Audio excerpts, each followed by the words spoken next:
Arcadian Vanguard presents the Wrestling News in your daily wrestling newscast for Thursday, January 9th, 2025. Good morning, I'm Mike Sempervive. We begin today with AEW Dynamite broadcast live last night on TBS and Max from the F&M Bank Arena in Clarksville, Tennessee. The final segment of the show saw Kenny Omega's return to AEW television. Omega was attacked during his promo by the Don Callis family until Will Ospreay made the save to end the show. The body blow from Brian Cage. Omega in dire straits here. We saw Cage won $100,000. Collision car for the jackpot here from White. In comes Ospreay. Jared Hand.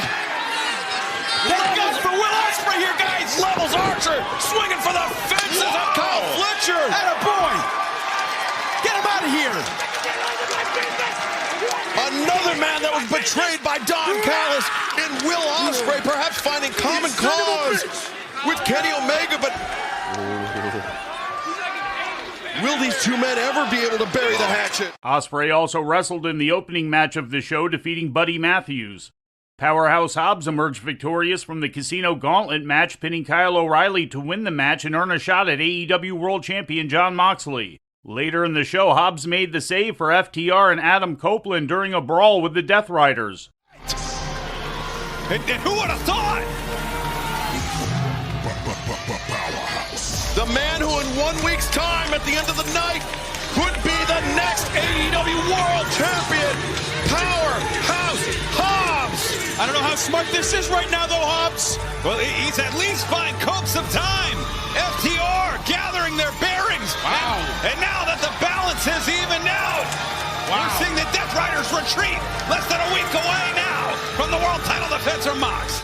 During another in-ring promo, Jeff Jarrett was confronted by MJF, who offered Jarrett his services in winning the AEW World title, which Jarrett refused.